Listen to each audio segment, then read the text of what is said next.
Good morning. Welcome. Thanks for tuning in to Kila Chari Torah's daily review of Hilchos Pesach, the laws and customs of Passover, for Thursday, the 31st of March. It's customary to wear a kittel, a white robe, to the Seder, which should be prepared while it's still day. Various customs about it. Some people wear, some people don't wear. If your grandfather wore and you'd like to wear it, by all means get yourself one. If you don't have one, they are available at the Jewish bookstores in town. A person who's in mourning, God forbid, nobody should know from such things, should not wear it, but that person does still have to recline. If the person has observed no mourning at all before Yom Tov, in other words, the death just happened, or the festival, the funeral was held on Yom Tov, it's customary that they should not recline, but they do say halal because that is required. Okay, no one should know from such things. A son sitting at his father's table is required to recline, but a student in the presence of his main teacher, his Rebbe, is not required to recline. Okay, let's talk about the Seder, its own self. Although on every other Shabbat and Yom Tov you are permitted to say Kiddush and eat a meal while it's still day in order to add from the secular to the holy, on Pesach you're not permitted to do so. What are we talking about? There is a time, there's a time each day, it varies a minute or two, sometimes more, day to day, called sundown, when the sun goes behind the horizon. There is also nightfall, when 3 stars appear in the heavens. That 3 stars appearing in the heavens, nightfall, Tseis HaKochavim, the appearance of the stars, is each week the time that we publish for the conclusion of Shabbat, Motzei Shabbos, a couple minutes after 8:30. It's going to go till 10 o'clock in the middle of summer.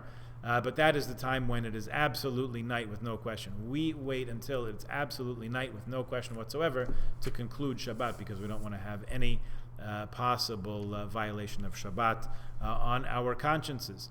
However, we are allowed to add from the weekday, take a little bit of time from the weekday and add that onto Shabbat. Add onto Shabbat, Tosefes Shabbos, adding onto Shabbat.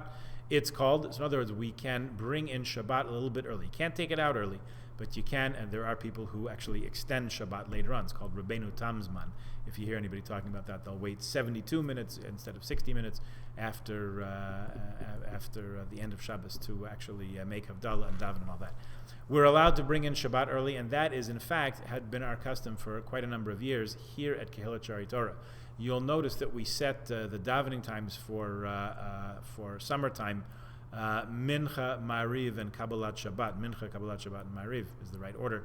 At 7 o'clock, even though the candle lighting time is getting later and later. This last week it was 7:19 maybe, or maybe a little bit later, and eventually it's going to get to 8:44. I think 8:44, 8:45 is the latest candle lighting time. Latest time, that's the proper candle lighting time in the middle of summer. So what are we doing bringing in Shabbat at 7 o'clock? Well, we're doing Tosefet Shabbat, Tosefet Shabbos, adding on from borrowing time from the weekday and turning it into Shabbos. How do we do that?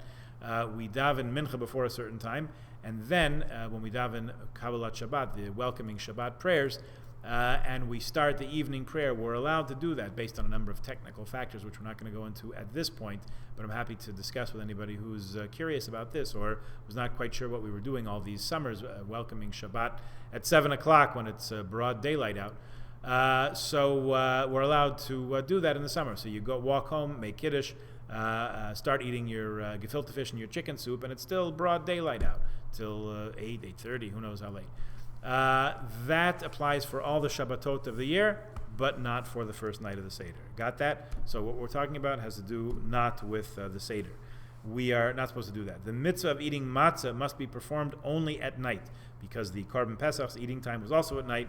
It says you should eat the meat of the offering on this night. The mitzvah of the 4 cups, drinking 4 cups of wine, is only done after nightfall. Since the cup of wine over which we say Kiddush is one of the 4 cups, the Kiddush should not be said until nighttime. The person who conducts the Seder puts on his kittel, takes his seat to conduct the Seder. It's a mitzvah to distribute almonds, nuts, other things to children so that they notice the change and ask questions. Hey, this is different than all other nights. What's going on? They'll also stimulate to ask them about the reasons for eating matzah, mara, reclining. Boys and girls who have reached the age of training for mitzvahs, who are able to understand the holiness of Yom Tov and understand what's being told to them about the exodus from Egypt, should be given a cup of wine or grape juice from which they should drink. Customary to fill an additional cup of wine called the cup of Elijah the prophet, Kos Shel Eliyahu. Let's just underscore, and we'll touch on this again. It is the main mitzvah of the evening to tell your children. So if you're fortunate enough to have children around the table. That's a wonderful thing. We all have an inner child in us who asks all kinds of questions that demand and require in-depth, complicated, complex, patient, loving answers. So wherever that child is asking from, let's make sure that we spend the time on the Seder night answering, because that's really the thing. It's of course important to eat the matzah, of course important to eat the wine, of course to pay attention to the time, try to eat the afikomen before midnight, etc., etc. Vigarat levincha, passing along this story, our lived experience as a Jewish people, of how God took us out of Egypt, made us free. That's what we're there for on the Seder night. So make sure you give that its due, and with love and patience and as much depth and detail as you all can sum it up, answer those children's questions. Not just the 4 questions, but any questions that come up. Okay? See you again tomorrow. Have a good day.